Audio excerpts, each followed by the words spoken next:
اعوذ باللہ من الشیطان الرجیم بسم اللہ الرحمن الرحیم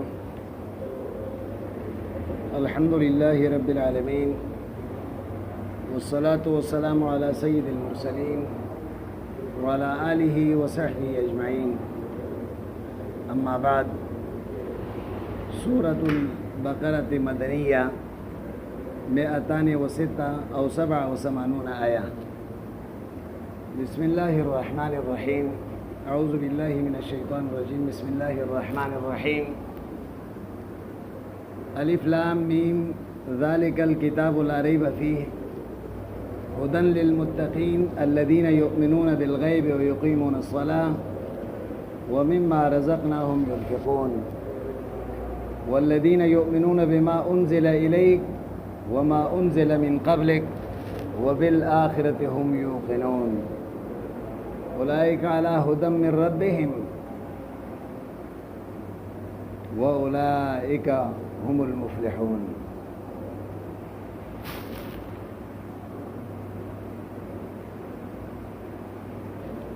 سورہ بقرہ مدنی صورت ہے. 286 یا 287 آیتوں پر مشتمل ہے. قرآن کریم کی صورتیں دو طرح کے ہوتے ہیں. ایک کو مدنی کہتے ہیں, دوسرے کو مکی. اور کون سے صورت کو مکی اور کون سے کو مدنی کہیں گے, اس میں مختلف اقوال ہیں. سب سے راجح اور اولا وجہ یہ ہے کہ مدنی ان صورتوں کو کہیں گے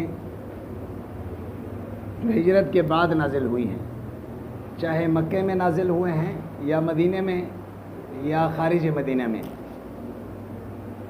اور مکی ان صورتوں کو کہیں گے جو ہجرت سے پہلے نازل ہوئی ہیں, چاہے مکہ مکرمہ میں ہو یا کسی اور جگہ پہ. سمجھ آئی بات؟ ہاں بھائی. بہرحال سورت کا ابتدا ہو رہا ہے بسم اللہ الرحمن الرحیم سے.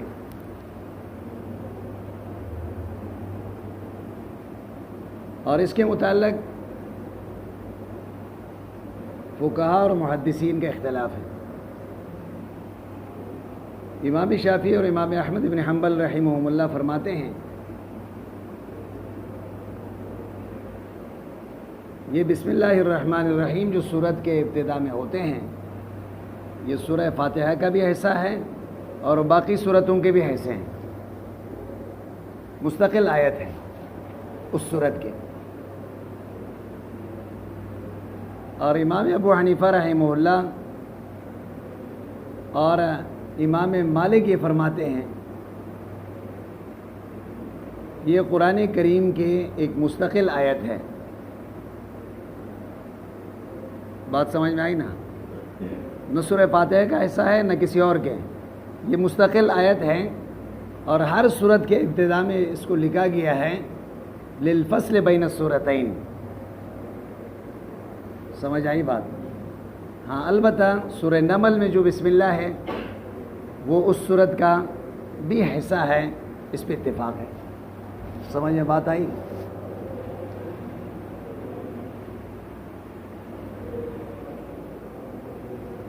اسی طرح قرآن کریم کا حکم یہ ہے جب قرآن کا تلاوت ہوتا ہو تو اعوذ باللہ من الشیطان الرجیم پڑھنی چاہیے. سمجھ آئی بات؟ کیا پڑھنی چاہیے؟ وَإِذَا قَرَأْتَ الْقُرْآنَ فَاسْتَعِذْ بِاللَّهِ مِنَ الشَّيْطَانِ الرَّجِيمِ. امام ابو حنیفہ رحمہ اللہ اور امام شافعی فرماتے ہیں کہ اعوذ باللہ من الشیطان الرجیم پڑھنا افضل ہے. امام احمد بن حنبل اور امام مالک فرماتے ہیں کہ اعوذ باللہ السمیع العلیم من الشیطان الرجیم پڑھنا افضل ہے. سمجھ آئی بات؟ پھر یہ سمجھ لیں کہ اعوذ باللہ من الشیطان الرجیم تلاوت سے پہلے اور اسی طرح قرآن نماز میں قرأت سے پہلے یہ مسنون ہے۔ ہاں زندگی میں علامہ ابن سیرین رحمہ اللہ فرماتے ہیں ایک دفعہ آدمی اعوذ باللہ من الشیطان الرجیم پڑھ لیتا ہے تو وجوب پر عمل ہو گیا۔ وجوب پر عمل، بات سمجھ میں آ گئی یا نہیں آئی؟ ہاں بھائی،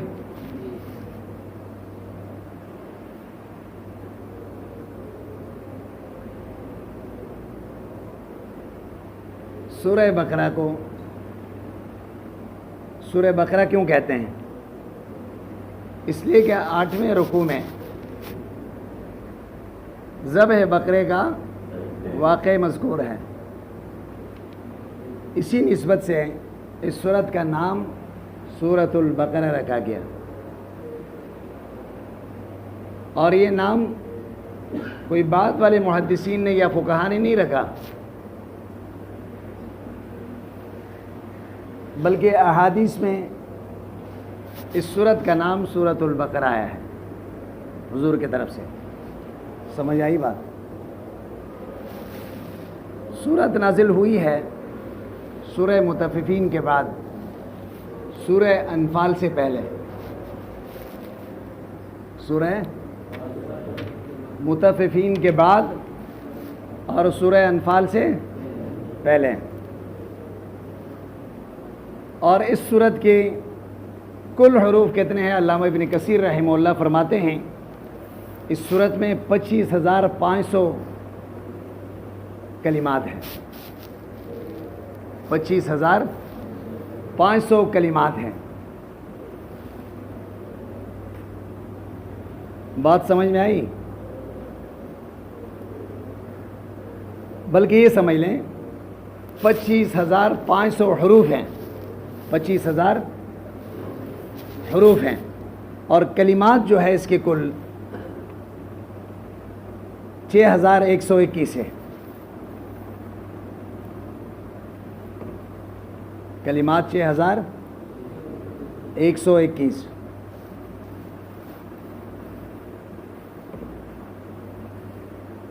اس سورت کی فضیلت کیا ہے؟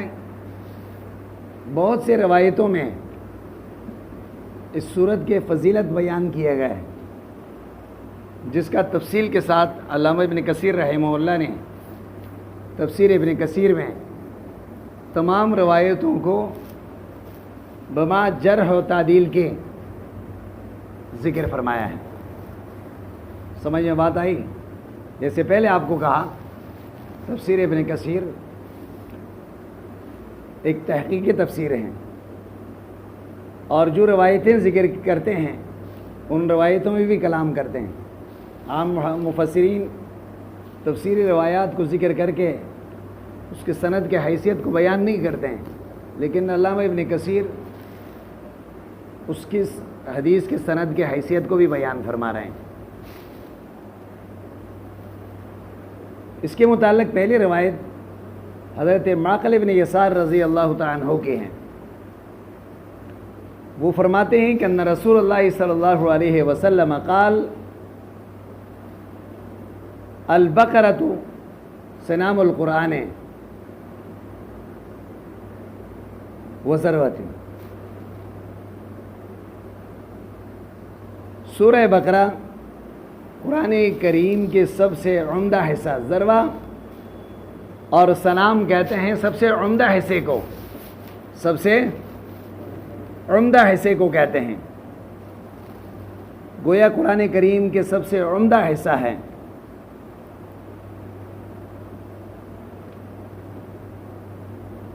تنزل مع کل آیت منہا 80 ملکا۔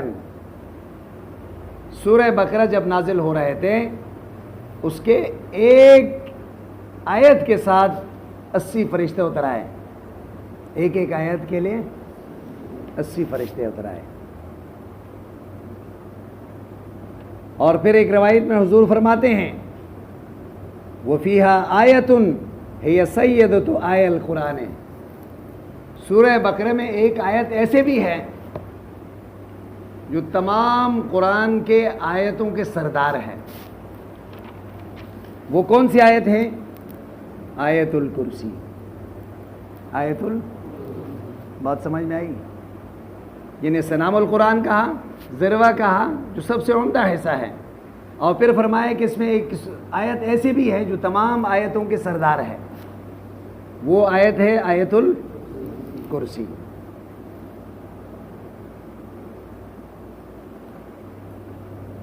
حضرت ابو ہریرہ رضی اللہ عنہ فرماتے ہیں لا تجعلوا بیوتکم قبورا، تم اپنے گھروں کو قبرستان نہیں بناؤ.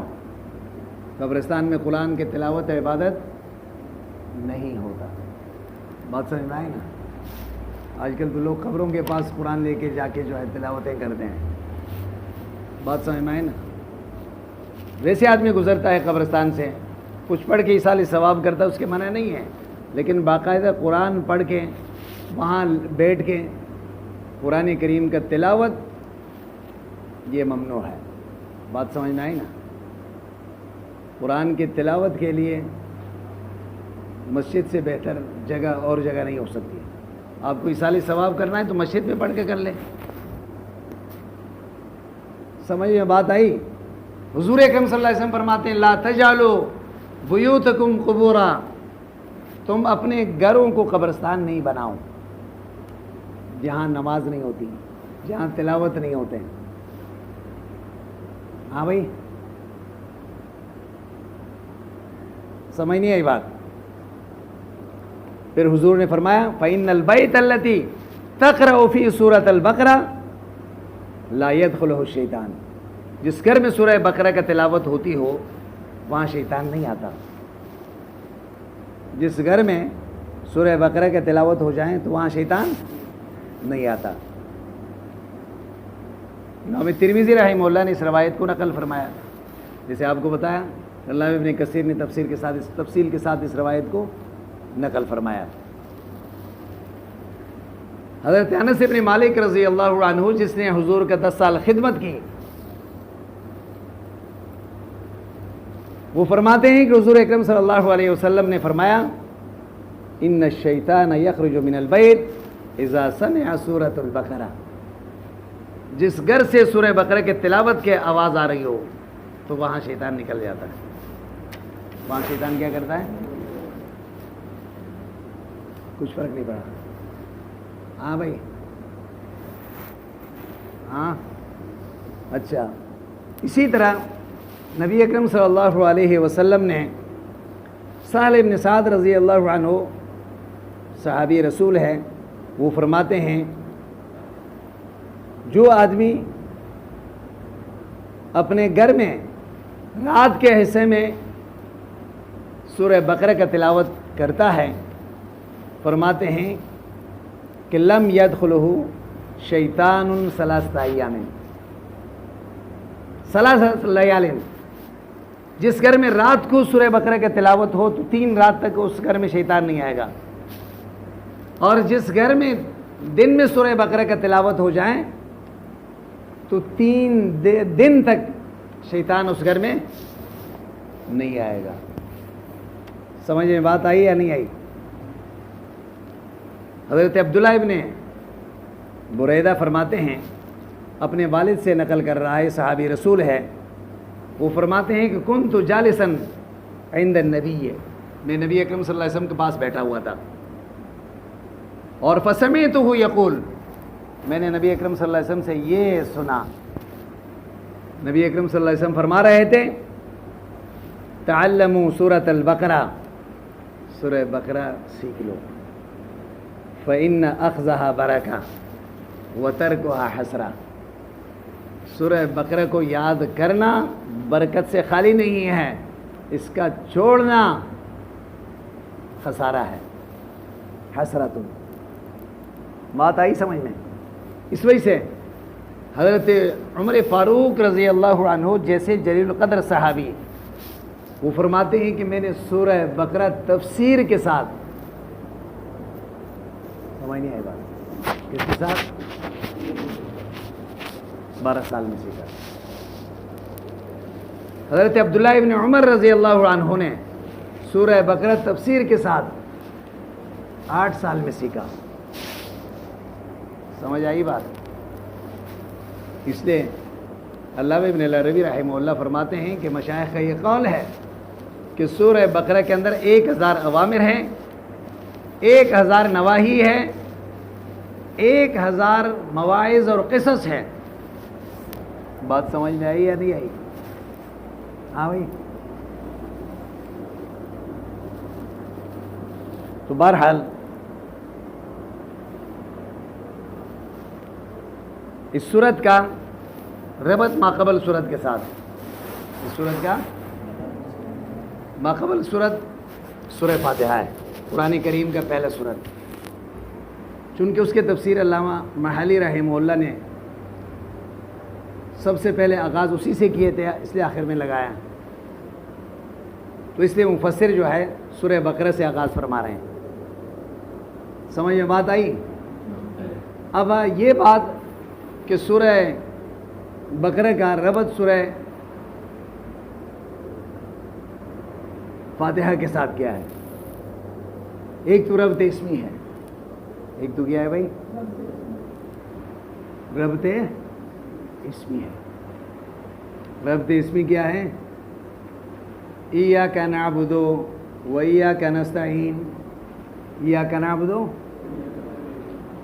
ولا نعبد ولا نستعین البقرہ، ولا نعبد ولا نستعین البقرہ کما فعل الیہود والمشرکون. کما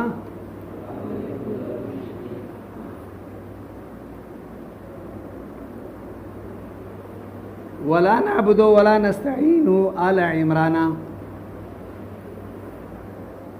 ولا نعبد آل عمران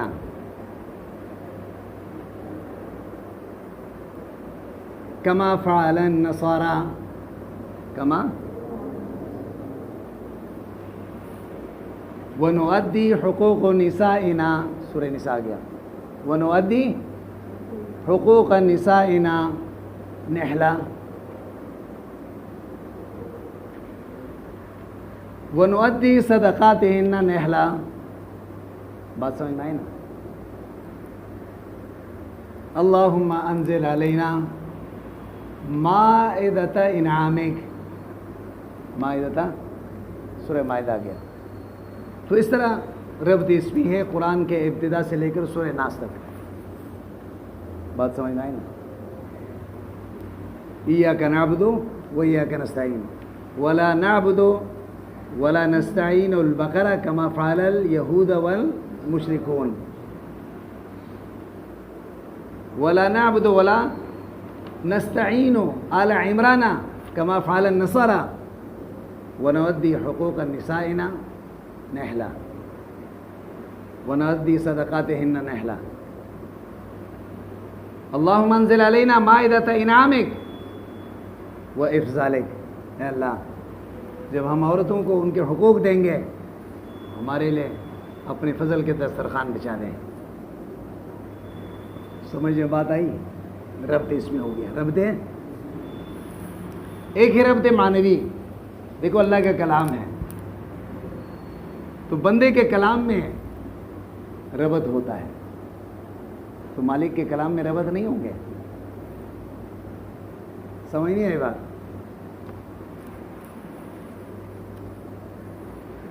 ربط معنوی کیا ہے؟ سورہ فاتحہ میں فرمایا اہدنا الصراط المستقیم. کیا فرمایا؟ ہاں بھائی، اہدنا الصراط. اس صورت میں کیا فرمایا؟ ذالک الکتاب لا ریب فیہ ھدی للمتقین. ہدایت چاہتے ہو تو قرآن کے بغیر ہدایت نہیں مل سکتی. وہاں کیا مانگا؟ ہدایت. اور یہاں فرما رہے ہیں کہ ذالک الکتاب لا ریب فیہ ھدی للمتقین. ہدایت کی کتاب یہ ہے نا، آؤ اس کی طرف، ہدایت مل جائے گی. سمجھ آئی بات؟ نمبر 2، سورہ فاتحہ میں 3 فرقوں کا اجمالاً ذکر ہوا. منعوم علیہم انعمت علیہم، مغضوب علیہم ضالین. اس صورت میں ان 3 فرقوں کا تفصیل ہے. کیا ہے؟ تفصیل ہے. بات سمجھ میں آ گئی یا نہیں آئی؟ ہاں بھائی. اس سے پہلے ایک بات اور سمجھ لیں. قرآن کریم باعتبار مضامین 4 حصوں پر تقسیم ہے. پورا قرآن کا خلاصہ بتا رہا ہوں آپ کو. کیا بتا رہا ہوں؟ پورا قرآن کے خلاصہ بتا رہا ہوں. قرآن کریم باعتبار مضامین 4 حصوں پر تقسیم ہے. کتنے؟ اور ہر حصے کا آغاز الحمدللہ سے ہو رہا ہے. ہر حصے کا آغاز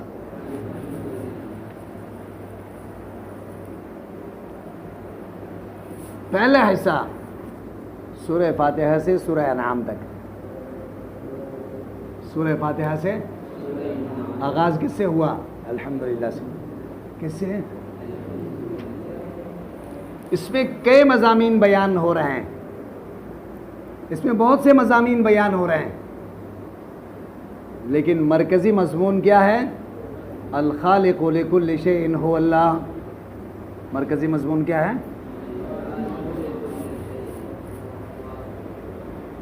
پھر اسی کے لیے دلائل اللہ ذکر فرما رہے ہیں. اللہ تمہارا خالق ہے. خلقکم والذین من قبلکم. بات سمجھ میں آئے نا؟ پھر اس کے لیے دلیل نقلی، دلیل عقلی، دلیل وحی، تینوں دلائل ذکر ہوں گے. بات سمجھ میں آ گئی یا نہیں آئی؟ دوسرا حصہ سورہ انعام سے سورہ کہف تک. اس کا آغاز بھی الحمدللہ سے ہو رہا ہے. اس میں بھی کئی مضامین اللہ تبارک و تعالی ذکر فرما رہے ہیں، لیکن مرکزی مضمون ہے المربی لکل شیء هو اللہ. المربی، ہر چیز کی تربیت کرنے والی ذات اللہ کی ہے. سمجھ آئی بات؟ تیسرا حصہ ہے سورہ کہف سے سورہ سبا اور فاطر تک. سورہ سبا اور اس میں بھی متعدد مضامین اللہ تبارک و تعالی بیان فرما رہے ہیں.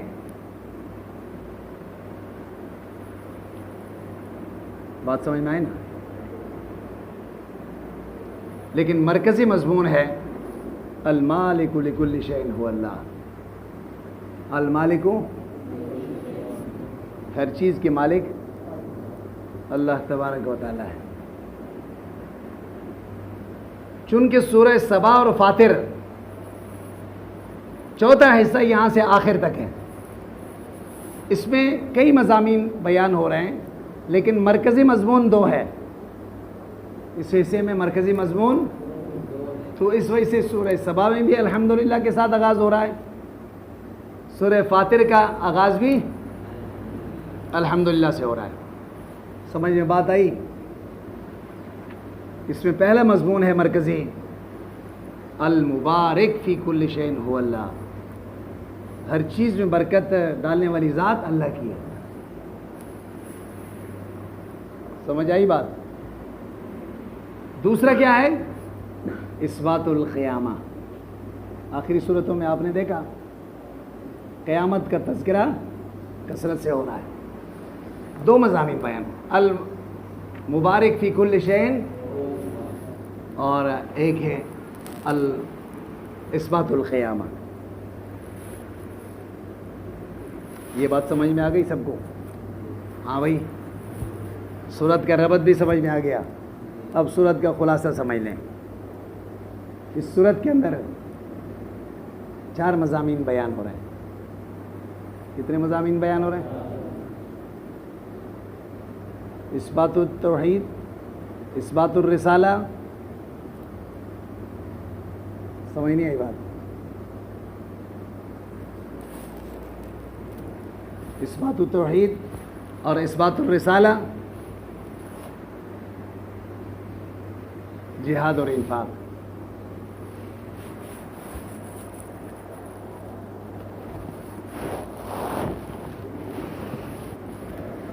یہ بات سمجھ میں آ گئی؟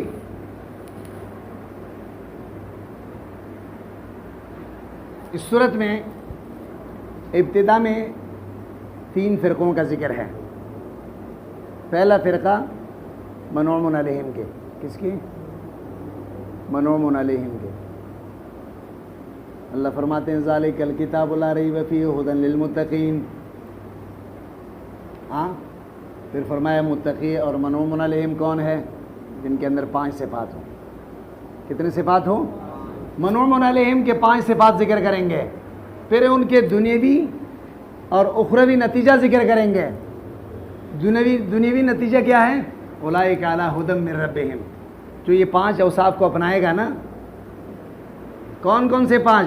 یؤمنون بالغیب ویقیمون الصلاۃ ومما رزقناہم ینفقون اور یؤمنون بما انزل الیک وما انزل من قبلک اور وبالآخرۃ ھم یوقنون. جب یہ 5 صفات اپنائے گا تو پھر اللہ ایک انعام دنیا میں عطا فرمائیں گے, ایک آخرت میں عطا فرمائیں گے. دنیا کا انعام کیا ہے؟ اولئک علی ھدی من ربہم. سب سے بڑا مطالبہ تھا نا کہ اللہ ہمیں ہدایت دیں. اللہ کیا کریں گے؟ ہدایت عطا فرمائیں گے. اور آخرت میں پھر کیا ہوگا؟ وَأُولَئِكَ هُمُ الْمُفْلِحُونَ. سارے اولین و آخرین کے سامنے اعلان ہوگا کہ فلاں ابن فلان جو ہے کامیاب ہو گیا. 10-20 ہزار لوگوں کے سامنے اگر اعلان ہو جائیں کسی کی کامیابی کے, وہ خوش ہو جاتا ہے. وہاں تو سارے انسانیت ہوگی نا, آدم علیہ السلام سے لے کر آخری انسان تک. ان سب کے سامنے اللہ کے فرشتے اعلان کریں گے کہ فلاں ابن فلاں کامیاب ہو گیا. اور پھر وہ کامیابی بھی ایسی ہے, دنیا میں آج کا کامیاب کل ناکام ہو سکتا ہے ہاں, لیکن وہاں ایک دفعہ کامیابی کا اعلان ہو جائے تو پھر اس کے بعد ناکامی کا تصور نہیں ہے, وہ ابدی کامیابی ہے. کیا ہے بھائی؟ کچھ فرق نہیں پڑا. ہاں بھائی. اچھا, اس کے بعد یہ 5 آیتوں میں تو یہ ذکر ہوا. پھر اس کے 5 آیتوں کے بعد 2 آیتوں میں اللہ تبارک و تعالی ظالمین کا ذکر فرما رہے ہیں, خالص کافروں. سمجھ نہیں آئی بات؟ ان الذین کفروا سواء علیہم انذرتہم ام لم تنذرہم لا یؤمنون. ختم اللہ. اچھا, پھر ان کا ذکر کیا. پھر ان کے دنیاوی اور اخروی نتیجہ ذکر کریں گے. دنیاوی نتیجہ کیا ہے؟ جب کفر کرے گا ختم اللہ علی قلوبہم وعلی سمعہم. بات سمجھ میں آئی نا؟ وعلی ابصارہم غشاوہ. ظاہری صلاحیتیں اللہ ختم کریں گے, حق دیکھنے کے, حق سننے کی اور صلاحیت ختم ہو جائے گی. سمجھ آئی بات؟ دنیا میں تو یہ ہے کہ حق دیکھنے کی صلاحیت ہی ختم ہو جائے گی, قساوت قلبی پیدا ہو جائیں گے. اور آخرت میں کیا ہے؟ وَلَهُمْ عَذَابٌ عَظِيمٌ. چونکہ خالص کافر کا مختصر ذکر کیا گیا 2 آیتوں میں. کیوں؟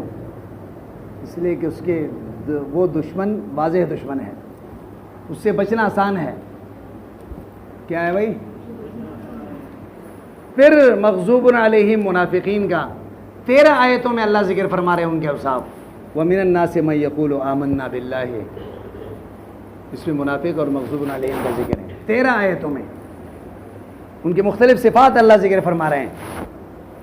اور صفات ذکر کرنے کے بعد پھر اللہ فرماتے ہیں کہ دنیاوی نتیجہ اور اخروی نتیجہ ان کا ذکر فرما رہے ہیں. دنیاوی نتیجہ تو یہ ہے فی قلوبہم مرض فزادہم اللہ مرضا. دل میں بیماری ہے نا, اللہ اس بیماری کو مزید بڑھائیں گے. یہ دنیا کا سزا ہے. اور آخرت میں وَلَهُمْ عَذَابٌ عَلِيمٌ. وَلَهُمْ عَذَابٌ. بات سمجھ میں نہیں آئی؟ یہ اخروی نتیجہ ہے. اتنی بات سمجھ میں آ گئی؟ بہرحال الف لام میم اللہ عالم بمرادہ. یہ حروف مقطعات ہیں. یہ کیا ہے؟ حروف مقطعات. قرآن کریم کے 29 صورتوں میں, یعنی ایک کم 30 صورتوں میں, صورتوں کے ابتدا میں یہ حروف مقطعات پائے جاتے ہیں. سمجھ نہیں آئی بات؟ کتنے صورتوں میں؟ 29 صورتوں میں یہ ذکر ہو رہا ہے. اور اس کے متعلق یہ متشابہات میں سے ہے. یہ کیا ہے؟ جمہور کر رہا ہے، جس میں خلفائے اربعہ ابو بکر صدیق، حضرت فاروق اعظم، حضرت عمر اور حضرت عثمان، حضرت علی المرتضیٰ، حضرت عبداللہ ابن مسعود، اس طرح دوسرے صحابہ اکرام کا رائے یہ ہے ان حروف مقطعات کے متعلق، جیسے مفسر کہہ رہا ہے اللہ عالم بمرادہ مما استاثرہ اللہ بعلمہ، اس کا علم اللہ کے سوا کسی کو نہیں ہے، اس کا علم اللہ کے سوا کسی اور کو نہیں ہے. سمجھ میں بات آئی؟ اللہ کے سوا کسی کو پتہ نہیں ہے. اور پھر یہ سمجھ لیں، اور بعض حضرات پھر مختلف معنی ذکر کرتے ہیں. بعض کہتے ہیں کہ یہ اسماء السور، یہ اس سورت کے نام ہے شروع میں. بعض کہتے ہیں کہ نہیں، یہ اور حروف کی طرف اشارہ ہے اور اسماء الحسنہ کی طرف اشارہ ہے. بات سمجھ میں آئی نا؟ الف سے ایک مراد ہے، لام سے الگ مراد ہے، میم سے. لیکن صحیح اور راجح قول جمہور کا یہی ہے کہ اللہ عالم بمرادہ. بات سمجھ میں آئے نا؟ یہ ایسے متشابہ ہیں کہ اللہ نے کسی کو نہیں بتایا. اور حضرت ابو بکر صدیق رضی اللہ عنہ فرماتے ہیں فی کل کتاب سر وسر اللہ فی القرآن اوائل السور.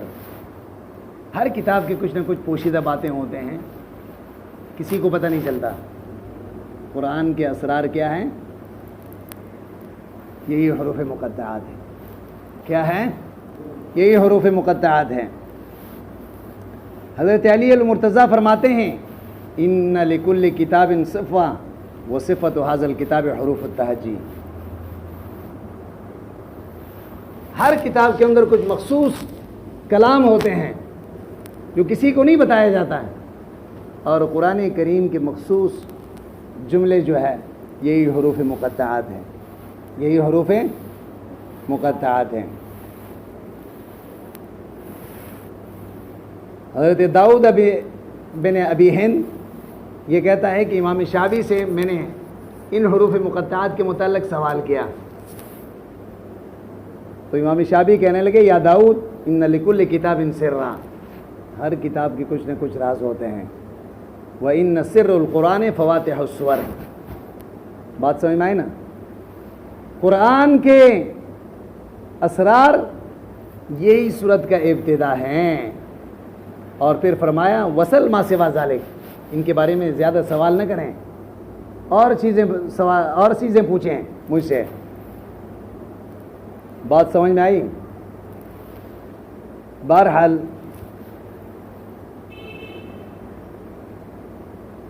یہاں پہ یہ بھی سمجھ لیں کہ یہ جو حروف مقطعات قرآن کریم میں 29 صورتوں میں ہیں، کتنے صورتوں میں؟ یہ تمام حروفوں کو اگر جمع کیا جائیں مقررات کو حذف کر کے تو 14 حروف ہیں. کتنے ہیں؟ کتنے حروف ہیں بھائی؟ 14 حروف ہیں. اور یہ 14 حروف جو ہیں تمام حروفوں کے آدھا ہیں. کل حروفوں کے کتنے ہیں؟ آدھا سمجھ لیں. کتنے ہیں بھائی؟ جب کل حروف کا آدھا ہے تو اس کا مجموعہ بنتا ہے نس، حکیم، قاطع، لہو، سر. یہ اس کا مجموعہ بنتا ہے. کیا بنتا ہے بھائی؟ نہیں سمجھے؟ نس، نون، صاد، سمجھ آئی بات؟ حکیم اور قاطع، لہو، سر. اب شمار کریں کتنے حروف بن گئے؟ ہاں بھائی کتنے حروف بن گئے؟ 14۔ پتہ نہیں شمار کرنا بھی نہیں آتا آپ لوگوں کو۔ ہاں بھائی شمار کرنا بھی نہیں آتا کہہ رہے ہیں، 14 ہو گئے۔ اب ان 14 حروف میں سے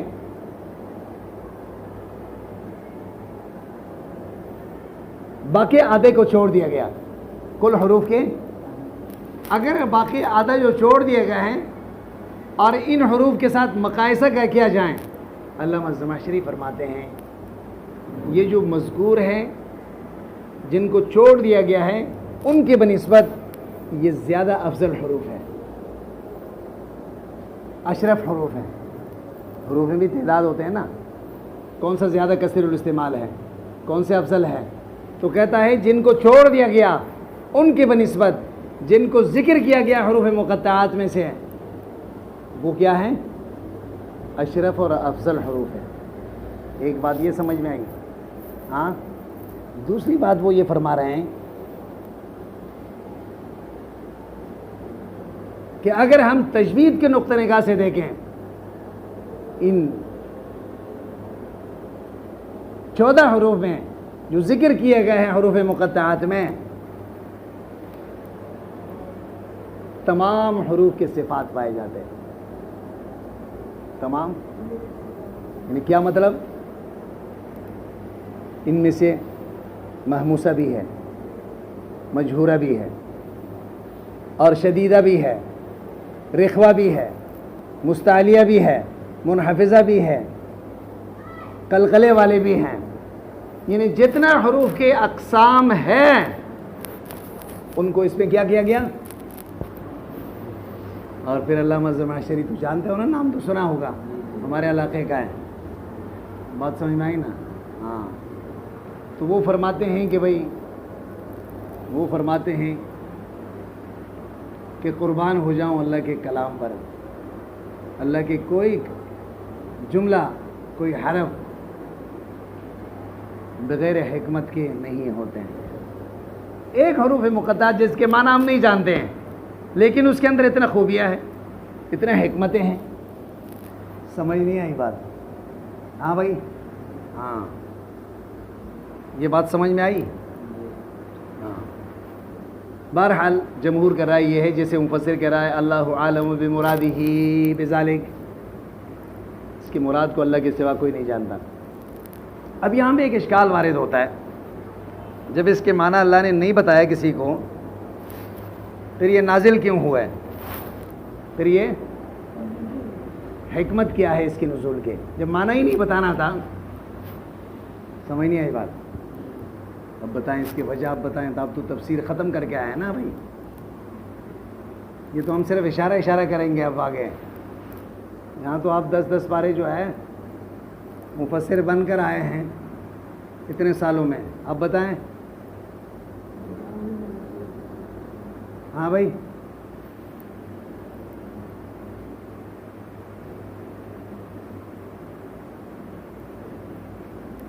ایک قول تو یہ ہے ان رمزی اس بین عاشق و معشوق کرام کاتبین را خبر نیست، یہ اللہ اور رسول کے درمیان راز کے باتیں ہیں، امت کو نہیں بتایا گیا۔ سمجھ نہیں آئی بات؟ ان رمزی اس بین عاشق و معشوق کرام کاتبین را خبر نیست، فرشتوں کو بھی پتہ نہیں ہے، یہ اللہ اور رسول کے راز کے بات ہے۔ دوسرا علامہ ابن کثیر فرماتے ہیں اس میں اظہار عجز ہے انسان کے لیے۔ کیا ہے؟ اللہ یہ بتا رہے ہیں کہ یہی حروف الف لام میم حروف تہجی سے مل کر بنا ہوا ہے، کوئی اور چیز نہیں ہے، لیکن سارے دنیا کے عرب جمع ہو کر اس کے معنی نہیں بتا سکتے ہیں۔ اللہ یہ بتانا چاہتے ہیں جس حرف کا معنی میں، جس کلمے کا معنی میں بتاؤں وہ تمہیں آتا ہے، جس کلمے کا معنی میں نہ بتاؤں تو سارے انسان مل کے بھی اس کے معنی نہیں بتا سکتے ہیں۔ یہ حروف تہجی سے مل کر بنا ہوا ہے، دنیا کا کوئی عربی داں اس کے معنی بتا کے دکھائے نا، اس میں انسان کے عجز کی طرف اشارہ ہے کہ انسان جتنے بھی کمال حاصل کریں پھر بھی کیا ہے؟ عاجز ہے اور محتاج ہے۔ سمجھ میں نہیں آئی بات؟ ہاں بھائی، الف لام میم، ذالک الکتاب لا ریب فیہ، یہ کتاب ایسے کتاب ہے لا ریب فیہ، اس میں شک نہیں. ذالکہ سے آگے اے حاضہ مفسر نکال رہا ہے. کیوں؟ اس لیے کہ اشکال وارد ہو رہا تھا کہ ذالکہ اس میں اشارہ ہے، مشار الیہ ہے، یہ قرآن کریم ہے. ہاں، اور ذالکہ اس میں اشارہ بعید ہے. تو اس میں اشارہ بعید کیوں ذکر کیا؟ قریب لانا چاہیے. تو فرما رہے ہیں ایک تو ذالکہ حاضہ کے معنی میں، یہ ایک دوسرے کے معنی میں استعمال ہوتے ہیں. اللہ ابن کثیر رحمہ اللہ فرماتے ہیں عرب کا عام قاعدہ ہے کہ ذالکہ اور حاضہ ایک دوسرے کے معنی میں استعمال ہوتے ہیں، لہذا اشکال ہی نہیں ہے. بعض حضرات فرماتے ہیں پھر یہ اشکال پھر بھی ہوا کہ جب دونوں ایک دوسرے کے معنی میں استعمال ہو سکتے ہیں تو پھر حاضہ لانے میں رکاوٹ کیا ہے؟ تو آپ نے اللہ نے ذالکہ ذکر کیا اور پھر حاضہ کے معنی میں کر دی، پہلے ہی حاضہ فرماتے. جواب یہ ہے کہ برود رتبی کی طرف اشارہ ہے. کس کی طرف اشارہ ہے؟ قرآن کریم اگرچہ آپ کے سامنے ہے لیکن اللہ کی کلام اور اللہ کی صفت ہونے کی وجہ سے اتنا عالی اور بلند ہے، وہاں تک کوئی پہنچ نہیں سکتا. برود رتبی کی طرف. الکتاب الف لام، بات سمجھ میں آئی نا؟ عہد کے لیے، یعنی یہ کتاب، بس اگر کسی کتاب کو کتاب کہنا کا لائق ہے وہ یہی ہے، بس اللہ کی کتاب. الذی یقرأہ محمد، وہ کتاب جس کو نبی اکرم صلی اللہ علیہ وسلم تلاوت فرما رہے ہیں، جس کو نبی اکرم صلی اللہ علیہ وسلم کیا فرما رہے ہیں؟ تلاوت فرما رہے ہیں.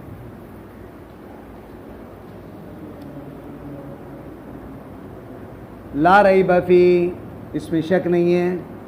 لا ریب،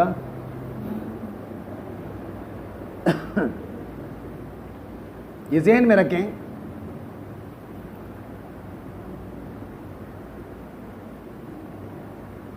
کہ اللہ فرماتے ہیں اس میں شک نہیں ہے. شک کرنے والوں نے تو شک کیے نا، تو کیسے اللہ فرما رہے ہیں کہ اس میں شک نہیں ہے؟ ایک معنی تو یہ ہے کہ یہ نہیں خبر کے معنی میں ہے، یہ خبر جو ہے نہیں کے معنی میں ہے. لا ترتابو یعنی شک، یا یہ ہے کہ یہ مخصوص ہے لا ریب فیہ عند المؤمنین. لا ریب فیہ ہے. تیسرا معنی جو راجح ہے وہ یہ ہے کہ لا ریب فیہ ہے، اس میں شک نہیں ہے. انہیں شک کرنے والے شک کرتے ہیں لیکن اللہ فرماتے شک نہیں ہے. تو کیا مطلب؟ یعنی اگر وہ شک کرنے والے ادنا سوچ اور فکر کر لیتے تو ان کا شک دور ہو جاتا. تھوڑی سی بھی سوچ اور فکر غور کر لیتے تو ان کا شک کیا ہو جاتا؟ دور ہو جاتا. لیکن انہوں نے غور کی نہیں، انہوں نے سوچا نہیں. سمجھ نہیں آئی بات؟ لا ریب فیہ. ریب اور شک میں کیا فرق ہے؟ علامہ زمخشری رحمہ اللہ فرماتے ہیں کہ ریب نفس شک کو نہیں کہتے ہیں. الشک مع التہمہ، شک بھی ہو اور پھر تہمت بھی لگائیں کہ نہیں نہیں آپ نے خود بنایا ہے. بات سمجھ میں؟ شک تو تساوی طرفین کو کہتا ہے، ہو بھی سکتا ہے نہ بھی ہو. سمجھ نہیں ہے بات؟ علامہ زمخشری فرماتے ہیں ریب کہتے ہیں قلق النفس و اضطرابها، دل کٹکتا ہے، دل مضطرب ہے. قلق النفس و اضطرابها کما فی الحدیث، حدیث میں جیسے ہے دا ما یریبک، حضور فرماتے ہیں جو تجھے دل میں کٹکے نا اس کو چھوڑ دیں. الا ما لا یریبک، اس چیز کی طرف جاؤ جس میں کوئی آپ کے دل مطمئن ہو جاتا ہے اور دل میں قدرت پیدا نہیں ہوتی اس سے. سمجھ نہیں آئی بات؟ لا ریب فیہ فیہ انہ من عند اللہ، اللہ کی طرف ہونے میں کوئی شک نہیں ہے. وجملۃ النفی خبرنا مبتدأ ذالکا، ترکیب بتا رہا ہے آپ کو. کیا بتا رہا ہے؟ اس میں 3 ترکیب کیے گئے. ایک تو مفسر کہہ رہا ہے ذالک الکتاب، یہ مبتدا ہے، لا ریب فیہ خبر ہے، ھدی للمتقین یہ خبر ثانی ہے. ھدی للمتقین کیا ہے؟ بات سمجھ میں آئی؟ وجملۃ النفی سے مراد یہ لا ریبہ ہے. یہ لا ریب فیہ جو ہے خبر ہے اور مبتدا اس کے ذالکہ ہے. سمجھ میں بات آئی؟ دوسرا ترکیب ذالکہ مبتدا الکتاب خبر. الکتاب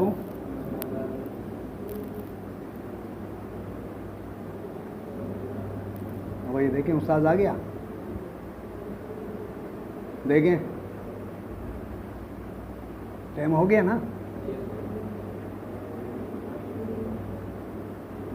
اچھا، ذالکہ مبتدا الکتاب خبر. بات سمجھ میں آئی نا؟ اور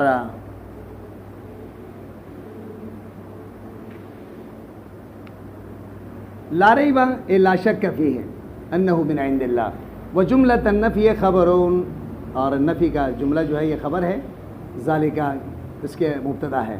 والاشارۃ بہ للتعظیم، اشارہ یہاں کیا ہے؟ ذالکہ تعظیم کے لیے. یہ بتا رہے ہیں کہ یہ اس میں اشارہ بعید کا لانا یہ کس بنیاد پر ہے؟ تعظیماً ہے، اور اس کے عزت کی طرف اشارہ ہے. بات سمجھ میں آئی؟ کیونکہ بعد رتبی کی طرف اشارہ ہے، اس کا عظمت مقصود ہے. ھدی للمتقین یہ ہدایت ہے اللہ سے ڈرنے والوں کے لیے. السائرین الی التقوی، متقین کون ہے؟ تو تقوی کی طرف جاتے ہیں. بے امتثال الاوامر و اجتناب النواہی، اوامر کو بجا لا کے اور نواہی سے اپنے آپ کو بچا کے. لاتقائہم بذالک النار، اس کو متقی کیوں کہتے ہیں؟ اس کے ذریعے سے یہ لوگ جہنم سے بچ جاتے ہیں. تقوی کا اصل معنی ہے بچنا. گناہوں سے آدمی بچے گا تو جہنم سے بچ جائے گا. کیا ہو جائے گا؟ جہنم سے بچ جائے گا. اور